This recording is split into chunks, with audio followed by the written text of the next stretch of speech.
మీ బంగారం తాకట్టులో ఉందా? నెల నెల వడ్డీ కట్టలేకపోతున్నారా? ఆచారి గోల్డ్ 9030022345.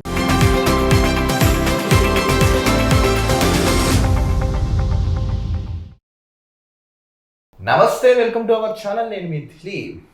తెలంగాణ రాష్ట్రంలో రాజకీయాలు రోజుకు ఒక రకంగా మారుతున్నాయండి. ఇందిరమ్మ రాజ్యం అని చెప్పి కాంగ్రెస్ వాళ్ళు అధికారంలోకి వచ్చారు. నెక్స్ట్ నీళ్లు నిధులు నియామకాలతో ఏర్పడిన తెలంగాణ రాష్ట్రంలో ఉద్యమ పార్టీగా పిలువబడిన వీళ్ళు ప్రతిపక్షానికి పరిమితం అయ్యారు. తర్వాత కవిత గారి ప్రస్తావన వచ్చింది, ఆవిడ జైలుకి వెళ్ళడం జరిగింది, తర్వాత రిలీజ్ అవ్వడం జరిగింది. త్వరలో ఈవిడ ఏమైనా పార్టీ ఏమైనా పెట్టబోతుందా?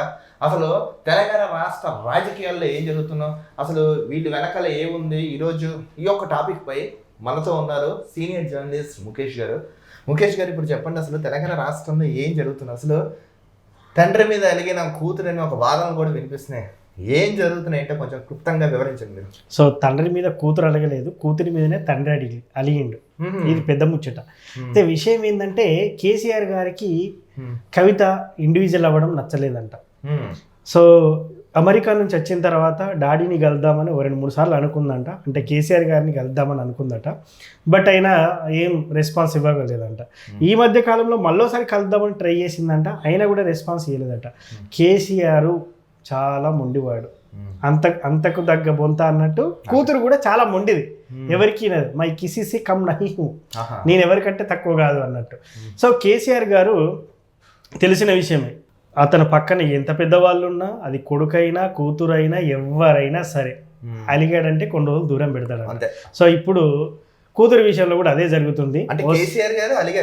కవిత మీద అలిగారు.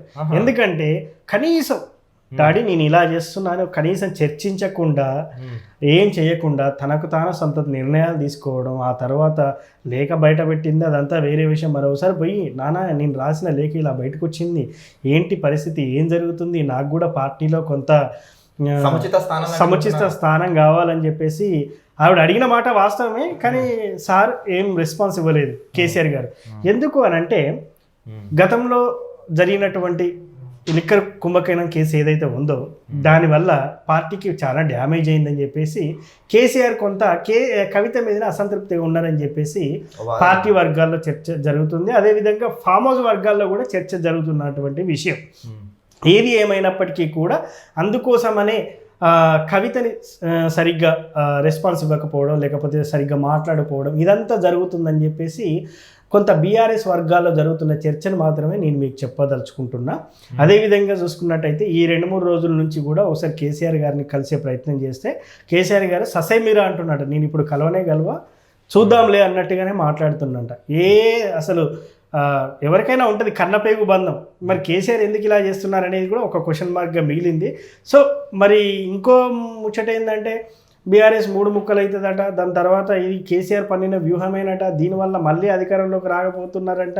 ఇప్పుడు కవిత కొత్తగా బీసీ వాదం ఎత్తుకున్నది, బీసీలందరినీ ఏకేం చేసే దిశగా కవిత ఉంది అని చెప్పేసి రకరకాలుగా వినిపిస్తున్నాయి. సో ఇది నిజమెంత అబద్ధం ఎంత అనేది మళ్ళీ మనం ఎలక్షన్ వచ్చినప్పుడే చూసుకోవాలి. ఎందుకంటే గతంలో ఆర్ఎస్ ప్రవీణ్ కుమార్ గారిని కేసీఆర్ మీద దుమ్మెత్తిపోసింది. ఇప్పుడు ఏంది అదే పార్టీలో ఉన్నటువంటి వైనం మనం చూస్తున్నాం.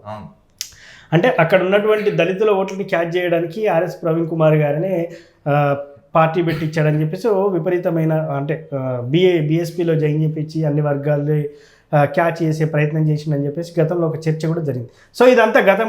కానీ ఇప్పుడు కవిత గారు కేసీఆర్ గారిని కలుస్తా అంటే అస్సలు ఒప్పుకోవట్లేదంట. సో కూతురు మీద చాలా అసంతృప్తిగా ఉన్నారంట. దాని తర్వాత ఇంట్లో పక్కన ఉండే వాళ్ళని కూడా దయ్యాలను భూతాలతో వర్ణించడం అనేది కూడా కేసీఆర్ కొంత దాన్ని జీర్ణించుకోలేకపోతున్నారని చెప్పేసి కొంత బయట ప్రచారం అయితే జరుగుతుంది. ఏది ఏమైనప్పటికీ కూడా ఈవిడ ఇప్పుడు తెలంగాణ జాగృతి అనేది ఎప్పటి నుంచో ఉంది.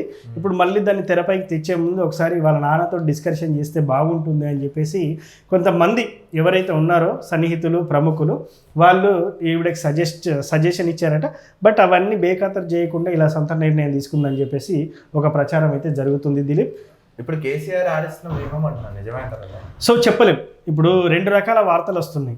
ఒకటేమో కవిత గారిని కేసీఆర్ కలవడానికి ఇష్టపడట్లేదని, చాలా అసంతృప్తిగా ఉన్నాడని, కూతురిలా చేసిందని ఒక బాధతో ఉన్నాడని చెప్పేసి కూడా వార్తలు చక్కర్లు కొడుతున్నాయి.